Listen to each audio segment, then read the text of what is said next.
Welcome to the With Winning in Mind podcast. I'm your host, Heather Sumlin, along with my co-host, Troy Bassham, and today we are interviewing David Kimes. David was a multiple world champion. He worked with our father back, actually he's the first world champion to ever work with our father back in the 70s, and he's also an Olympian. So we're going to learn his story, how he used mental management, and what are the favorite takeaways that he learned from our father. Welcome, David.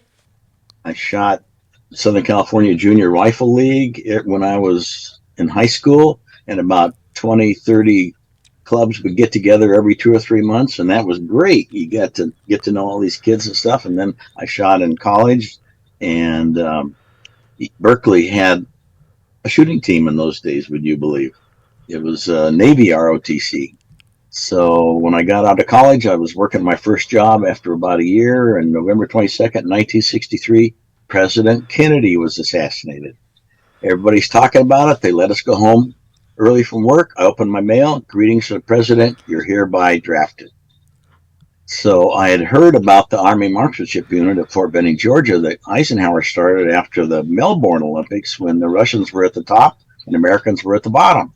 And he wanted to get America up to speed on marksmanship. So I wrote a letter to the commander, got a 90-day tryout, and that's just about the same time Margaret Murdoch had come to the unit. And so we were trained together, and the team was over in Europe, I guess. And they had the tryouts for the 1966 World Championships coming up, so I extended for 10 months past my 2-year requirement. And I made that team, but I was an alternate. But I got to go. And I got to train next to Gary Anderson, 300 meters, and, see the whole thing and see 100 people surrounding Margaret Murdoch after she was on the gold medal team. First time a woman had ever done that. And so that lit my fire. And so when I got back, I was going to getting extra education that the military helped pay for. And here's a class that the guy says, well, we're going to teach everybody a little bit of COBOL. And so I could walk across the street to USC at 1 a.m. and run the computer 1401 and compile and 80 column cards and stuff. And I got that. And it was really doing that neat. It was a lot of fun. And in walks the guy that was always correcting the teacher. And he says, Kimes, he noticed I was the biggest user of the USC computer over all the other departments. He says, you need to come to work at Rockwell. We're in the Apollo program. We need programmers. 37 years. So without that work ethic, I wouldn't have gotten there. And then I haven't sent that to you in the mail yet, but here I am back, fast forward to a little story in 1991. I'm in the program, and the astronauts from the space shuttles come through about once a year. And I gave that, I had a stick pin, that the 1980 Olympic stick pin, kind of like that. Mm-hmm. And on the back, I wrote, thank you for your service in the space program. You're just like a farmer, outstanding in your field. David Kimes, 1980 Olympic team. I handed it to him. He put it in his pocket. I got my autograph and stuff, not even dreaming that he would take that pin up into space and orbit and bring it back and present it to me with pictures of the launch and the landing. Oh, that's so cool. So that's the picture I've got here of him presenting that to me. And then there's the picture of that board that he presented it to me. So again, I never would have made the Olympic team without Lanny's and mental management systems help. Never. And so back in 1974, the World Championships, I'm training. I'm working full time though, and I'm getting up at 4 a.m, driving to the range, setting up daylight, and training until about 11:30. Eat my lunch on the way to work, put in my 8 hours, come back to home, go to bed. I did that for 2 months. Every day except weekends, I'd shoot a match. And I got to Benning for a few days. They tested our guns, and Carl Kenyon had taken my free rifle and changed it down weight-wise into a new stock for a standard rifle, a 300-meter standard rifle. And so here I was shooting in that event, which was the last event of the World Championships in Thun, Switzerland. and had a good run, real good run. And again, I was using techniques and so on that I had learned from Lanny and mental management system. And so, including kneeling, and Jack Ryder I'd love to room with Jack Ryder, 72 Olympics gold medalist, because you ask him what time it was, he'd tell you how to build a watch.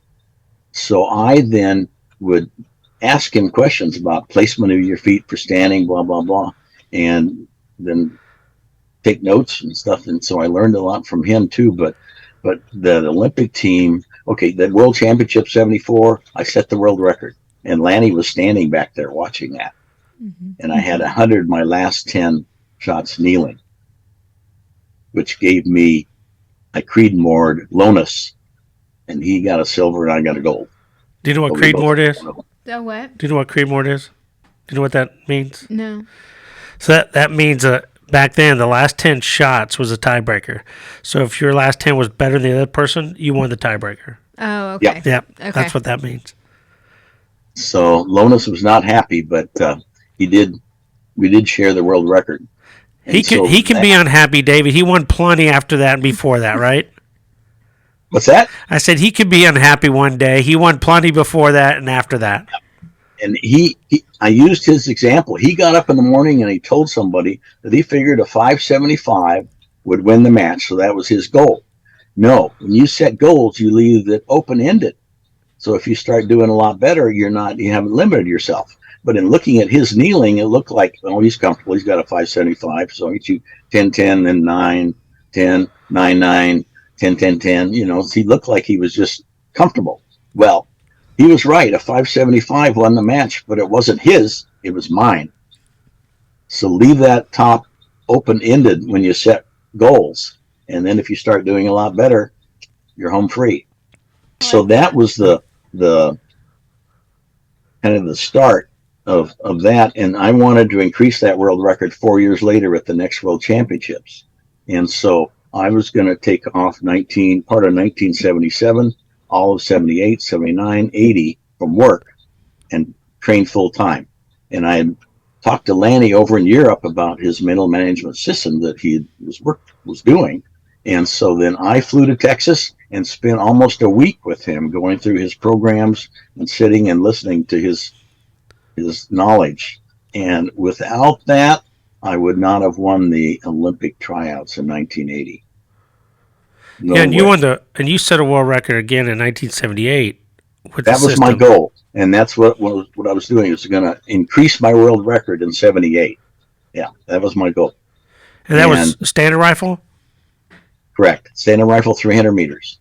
And Lanny taught me a lot of things: mental management, the positivity, contingency planning, a lot of the different things. And one of the things in contingency planning was, what's in coming up in that match that might be a challenge to you.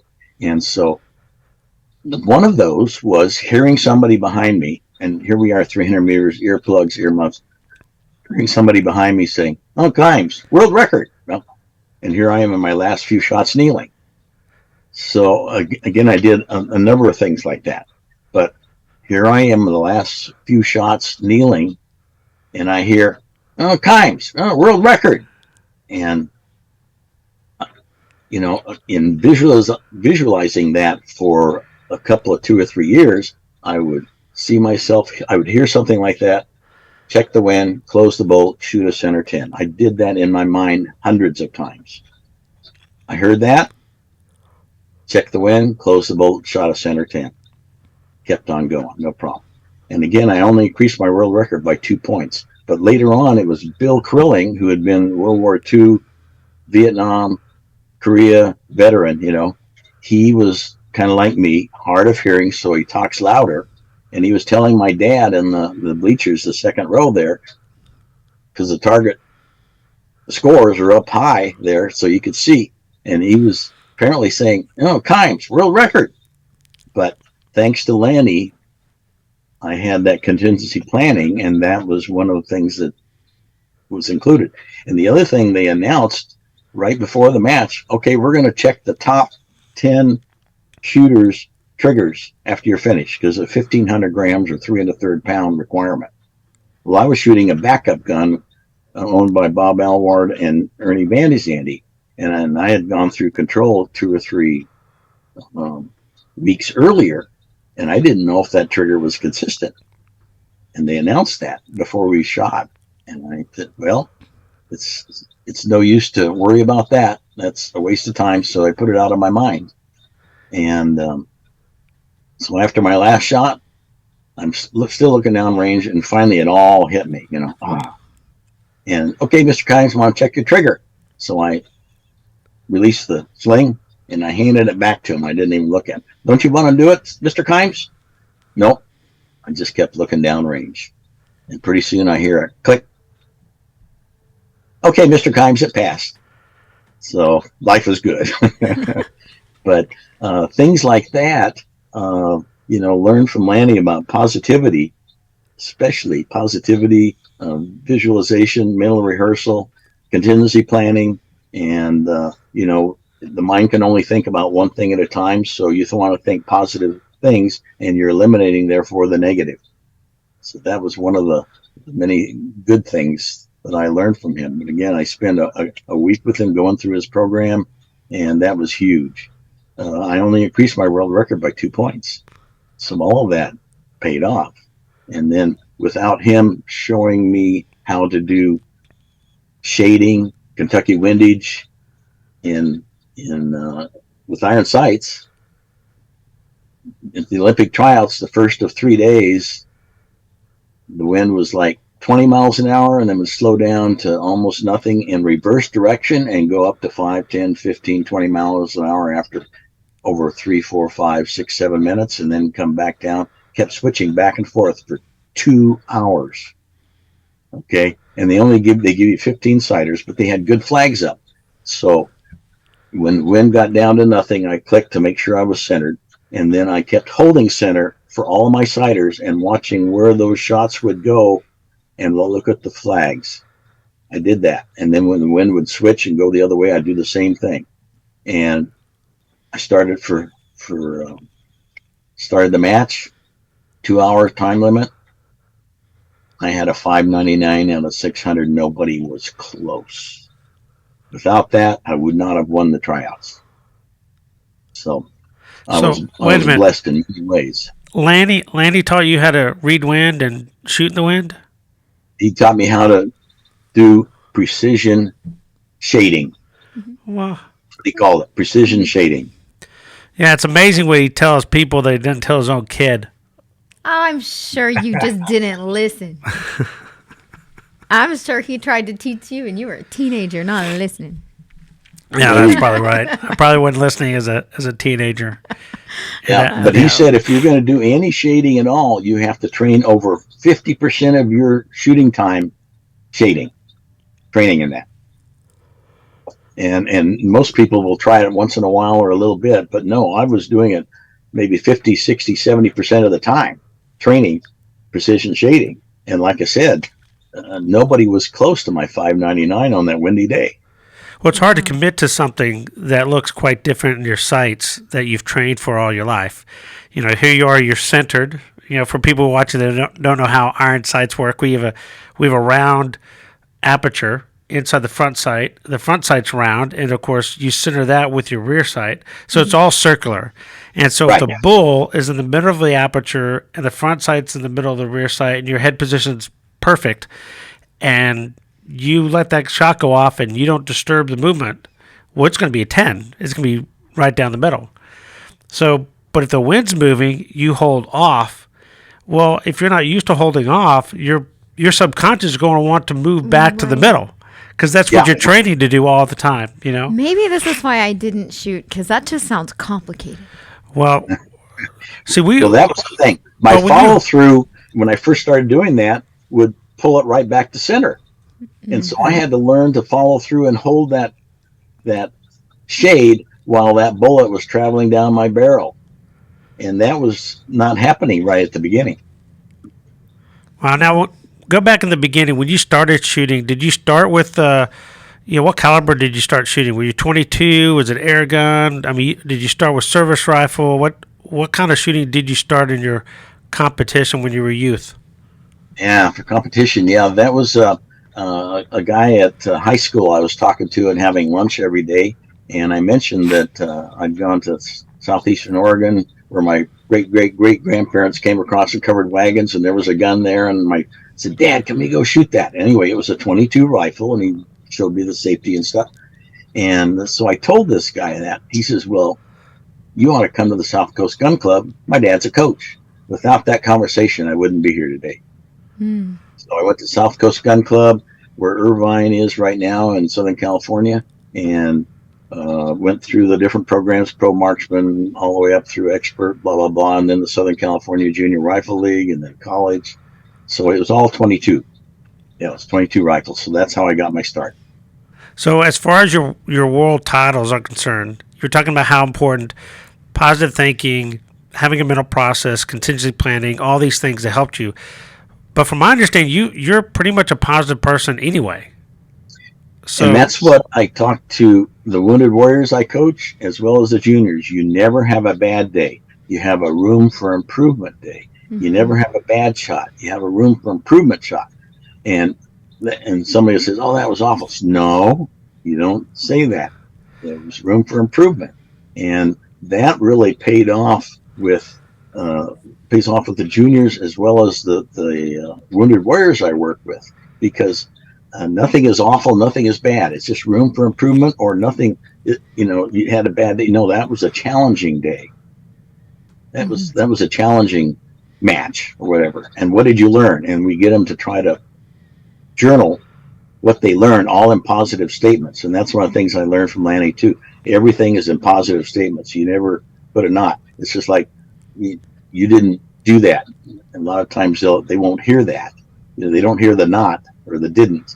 And that's what the positivity. And one of the things that from the benefit of being an Olympian, even though my not so favorite President Carter would not let us go to Moscow, and the score in Moscow down the line, after we had gone over money to USA Shooting to go to China and stuff like that, was a score that I shot a couple of times when Lonas thought that his shooting in China, when we were shooting a match, he says, nobody's going to beat that. I think he had a 597. Nobody's going to beat that. Well, I had a 599. And he was not a happy camper again. But that's what won in Moscow. And you can't really compare them, but that was really special. And one of the things that from my experience and being so positive, and that Lanny really emphasized that. Here's a Wounded Warrior after the Wounded Warrior Games, and he finished. He says, thank you for believing in me and not giving up on me. It's a privilege to be coached by an Olympian. I really appreciate everything you do for me. And being an Olympian is so big, even though it was a boycott, no big deal. That was a temporary setback. So, anything that happens to you, unless you go to room temperature, is a temporary setback. And you can see what people are doing without an arm or a leg, or when they're really messed up in battle or whatever. That's just a temporary setback. Some of these people have done amazing things, just like the gal that had her arm ripped off by a shark. They did a movie on it. She's winning. She's back in the water in a month, and within a year, she's winning surfing contests again. It's a temporary setback. And one of the things, another one from, and again, Lanny's responsible for a lot of this. A couple of years ago, one of the athletes that I worked with in Wounded Warrior System said, Coach, there are very few men in this world who do so much for other people than you.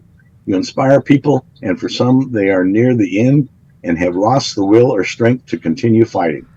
You give them their sense of purpose back by teaching them the sport of shooting and getting them believing in themselves once again. Your calm demeanor, how much you care, and the inspiring words ignites the start of them regaining their self-esteem. I want you to know, I personally know many men and women whose life you have impacted by building their confidence, bringing them purpose, by always treating them as strong men and women who once again look to challenge themselves in new adventures with the confidence you help kickstart. Not once have you ever treated us as handicap burden. You will never fully understand the massive impact that you had and still have on so many of us. God took his time creating you because he had big plans for you, and you are kicking, pardon the expression.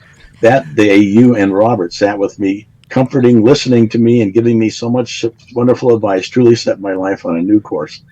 One that led me to challenge myself, allowing me to love and cherish the time I have with my kids and grandkids, gave me the strength to love and adore and spoil my wife and best friend April again.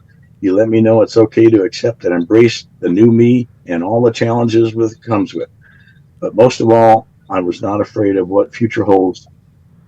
Thank God our paths crossed, and I'm able to have a man like you show me a better way. I am by no means a good writer of words, but I hope the message lets you know that you have changed the life of countless men and women. I am blessed to have met you and honored to have you as a friend. Thank you, thank you, thank you. With much love and respect, John. And he had a cancer that was so bad that the doctor said you're not going to even get a chance to see your grandkids born. And he's still driving on through. He's doing great. But a tear came to my eye when I got that. I mean, it's really, and it's because of mental management systems and Lanny that's helped create situations like that. So how did you get started working with the Wounded Warriors? Olympian Bob Foth gave me a call and said the Navy needs a coach. And apparently they had somebody off the street coaching. And so that's really got me started with the Wounded Warriors. That was back in 2010. Yeah, so we can blame Bob for that one. That's good. Actually, he knew who to call. Yeah, Bob Foe's pretty good at that, isn't he? He kind of knows who to call. So, yeah, he was really good back in the 80s, 90s, and in the sport of rifle. So, I want to know. So, some people who probably watch this weren't even born in 1980, so they may not even realize the boycott and all of that. How did that feel to earn your spot on an Olympic team and then have the opportunity to compete? Changed? Well, yeah, good question. And it was, I just called it a temporary setback. And I had no idea where just that title of Olympian would take me and how much it helped me when I was coaching juniors and the Navy Safe Harbor. I'm just not some guy off the street. And so that has turned out to be really huge. And like I said, there's so many really neat benefits, including having that astronaut take my Olympic pin up in orbit and bring it back and presented it to me. So you were a world champion how many times? 1974 and 1978. And one of my regrets is because I set a goal to try to repeat it again 4 years later, but I didn't. If you're going to do that, you need to redouble your efforts. And I was still working full time, and there are a lot of other distractions. So I really should have redoubled my effort and pushed twice as hard as I did for 78. So I did make 6 world teams in a row. So Lonis and I both did that. I don't know if there's other ones besides shotgun shooters that have ever done that. Yeah. On the 1980 Olympics, they didn't put 300 meters back in, did they? Yeah, they took it out after 72. Yeah, we can blame Canada for that one, right? The Olympics, it was 72 Olympics. They took 300 meters out, and then it was only small bore after that in the Olympics. Yeah, the story I heard was in 76, Montreal, Canada didn't want to build the 300-meter range, and so it got approved, and then Russia didn't put it back in, so it's never been back in the Olympics. So which is kind of sad because the best rifle event, in my opinion, is standard rifle 300 meters. That's the one that separates the men from the boys. Do you agree with that? Amen. Yep. Yeah. And your cheek piece is not adjustable every position, and it's just basically a standard rifle. And the thing is, you only got 6 sighters back in those days, and so for my gun to start shooting, it needed 2 or 3 shots down range. So that's one of the things I try to tell people when I'm coaching. Always use competition quality on those sighters. A lot of people shoot sighters to settle down, and then when they go for record, it's a big deal. No, give those sighters competition quality, and that's what that event taught me. You're only allowed 6 sighters, so I was going to record from sighters was a piece of cake. I love that term, competition quality. I like that. So in was it 19? Yeah, it had to have been 1978 with Malcolm Cooper, right? And the story of the backup gun that you were involved in. Can we get the accurate story, the Dave Combs version of that? Well, yeah. Our coach, Bill Pullum, was pretty upset at me about that because Malcolm Cooper's rifle had broken or malfunctioned and he couldn't shoot it anymore. And so... And he was a Brit, right? Huh? He was a Brit. Yeah, he was a Brit. And he... so I loaned him my backup rifle. Well, he won gold medal standing, which was the next event. And he had never shot a 2-stage trigger, I think. It was always single stage. So he learned a 2-stage trigger there as well. And so, yeah, he was, Bill Pullum was not happy about that. But, you know, I wanted to, there's a guy and he needs a rifle, and so drive on. Yeah, so Dad always told the story as in, because he didn't make the 300-meter team because he wasn't allowed to try out because of conflict, I guess, with scheduling or military wouldn't let him. So he was there for the 22 team, but not the 300 meters. So he's watching 300-meter event, and he's sitting there watching Cooper shoot, which Michael Cooper was one of the up-and-coming superstars in international rifle at that time from England, and knew Lanny and the Americans because, you know, the England team and the U.S. team kind of hang out with each other. I think it's been that way for centuries, right? And his gun blows up. He designed his own gun, kind of built it, but he didn't have a second one. He just had the prototype, and somehow he was shooting, and all of a sudden, boom, and he's like, man, what am I going to do? So he walks over to Lanny, and he goes, man, my gun just blew, and I don't know what to do. And he goes, do you know anyone that has a backup gun? And my dad knew that you had your backup gun. He goes, well, I think David has one.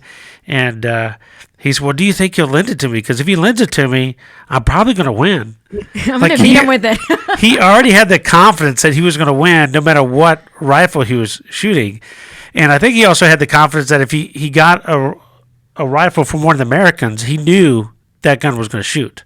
Good quality. There's no question. You're not bringing up a backup gun that doesn't shoot equal to your primary gun. Didn't Dad say that he came up to him and said, you know what would be so cool? It would be so great if I won. I bet no one's ever won with a backup rifle, like a rifle that's not theirs. Has anybody ever won with a rifle that's not there? I could do it. I could make history today. Who's going to be dumb enough to give me a rifle to shoot? When he got the rifle from you, the story that I was told is Dad said he came over to him. He goes, you know what? I'm the only one that has a chance to win with a borrowed gun. Yeah. So you're talking about opportunity, right? So your gun won. Yeah. Well, I had 10 pieces of baggage coming to Korea, a backup gun in every event. And but Malcolm was good, and he would work and then go home at lunchtime and shoot in his basement and ride his bicycle back to work. And then a few months before a World Championships or Olympics, he would then quit work and train full time. And a good friend of mine over in Australia, Don Brooke, was training with him one time because he was over there to shoot the Maccabea game, not the Maccabea games, but the games among the Great Britain's countries. And he said 50 meters iron sights. He had 55 tens in a row standing. 55 tens in a row. I mean, that's how bloody good he was and how much all that training paid off for him. Yeah, awesome. He was a different kind of person. He's the one that I stole the mental program, the point of focus. Mm-hmm. Yeah, I stole his. Because I had a habit, David, of asking people, what's the last thing you think about before you fire the shot? And most people would give you some generic answers like, I just think of the target. I just, think of squeezing the trigger. I just, something kind of general, right? Mm-hmm. And he goes, oh, same thing every single time. slower, smaller, slower, smaller. I go, why? He goes, what's the slowest and smallest it could be? And I said, well, we just sit there. He goes, yeah. He goes, how often does that happen? Now, I'm 17 at the time at my first world event that I got to meet him at in Hungary. And at the time, I was like, oh, about 10%. And I said, what about you? He goes, 70. Huh. Well, no wonder he's shooting 55 tens in a row and standing. If 70% of his holds look like they're sitting there. Yeah. You know, I'm sure the other 30 with little movement was not much movement for him. But his whole point was, you know, your dad says you can only think about one thing at a time. If I'm thinking slow or smaller, I cannot be thinking about shooting a 10 or not shooting a 10 or getting this shot instead of that shot. And it just clicked. And so I used that when I was shooting from that point on. And but when you ask other people, they just like, oh, you know, just squeeze the trigger. The funniest one was Glenn Dubas. I asked him, he goes, well, I think of nothing. There's nothing to think about. Why would you think? And I'm like, what do you mean, why would you think? You have to think about what you're doing because I don't understand the question. You just do it. That was funny. But there may be some people that's how they are, but that's not another person can't duplicate that. No, Glenn Dubas was a special guy. His nickname, he's also in the Hall of Fame at USA Shooting, and his nickname was Mr. 300 because his 300 meters, he basically owned and dominated from the mid-'80s to the early 2000s. He pretty much dominated 300 meters. Oh, wow. The guy, he was harder than woodpecker lips. Yeah, he was tough, but I did get him in 98. You beat him. Very good. Yeah. So that was fun. That's one of the main things that I learned from Lanny too was the mental program. Now everybody now says it's a shot plan, but no, it's a mental program. And when I worked out and polished on the one for me, and my 10 count went up standing. Mm-hmm. I was still getting a few room for improvement shots, but my 10 count went up. And so that was another thing that Lanny taught me that really paid off. And so I try to keep it simple for most people so there's not too much stuff there. And then the other thing that Lanny taught me too is when you do have a room for improvement shot, most shooters will load around and now try harder. He says, no, that's not the right way to do it. And so what he taught me is, you know, mentally shoot 2 or 3 10.10s in your mind. See yourself put the rifle up, settle down, click. And so I started doing that, and 9 times out of 10, or almost 99 times out of 100, that next shot was right down the pipe. I wasn't carrying that baggage forward of having that room for improvement shot. So what's the secret of being a world champion in your opinion? I think it's training to win the world championships, not training to win the tryouts. One of the guys on our team came back from Rio, and I asked him, what did you learn? He says, I should have trained to win rather than train to make the team. And so I know Jack Ryder did that as well. He was training during the year before the tryouts for winning that thing, not just making the team. And I think you need to see what the scores are, what the winning scores are, and put your scores above that, and then see yourself doing that every time. And then Lanny taught me that too. When I would train, when I quit work for 3 or 4 years and was training full time, when I would go home after a training day, I would sit down in a comfortable chair and visualize shooting a competition. And they say that your nerve endings are experiencing something when you do that. And so I would do that as well. And so I think that kind of training helped me then walk around a lot of people, because in my mind, I was shooting great scores. You know, that's funny because I think a lot of golfers make the mistake of that. They go into a competition trying to make the cut and then win the tournament rather than going and winning the tournament. Good point. I like that. Well, if you're going in to win the tournament, you're guaranteed to make the cut, right? Automatically make the cut. Making the cut is just... Well, like in rifle shooting, when we go to World Cup, you have multiple relays, and so only 25% of the people on each relay go to the next day to compete for the thing. Well, I don't remember not shooting the second day. I says, why would you hope to make the 25%? Why would you automatically expect, because the next day the top 8 make the final? Well, if you can't make the 25% cut, what confidence are you going to have if you did make it to be top 8 the next day? You're just not going to you're not going to do it. So what you're saying is if you train to win the event, that the qualifying or getting there kind of takes care of itself. Well, you expect to make the team if you're training to win the whole thing. True. Yeah, that's just a little thing along the way. Mm-hmm. Yeah, it's like a gas station. You just got to stop and get gas and keep going. It's just a pit stop on the journey. So wow, that's pretty cool, though. So you were the first world champion to train with Dad. And I think one of the things that I find so interesting about it is oftentimes people think, well, once you're already successful, like you wouldn't need mental management. But you were already successful, had shot a world record, had a world championship title. What was it specifically that you hoped to learn from Dad that made you come and spend that time with him? Well, in him telling about why he started mental management systems, and where his heart jumped out of the bus driving to the 72 Olympics because somebody said, "Do you realize there's 200 or 300 million people relying on us to win a medal today?" And so Lanny then told me that he was leaving no rock unturned, and so I knew that he'd been around the block a lot more than me in getting up to speed on mental management quality.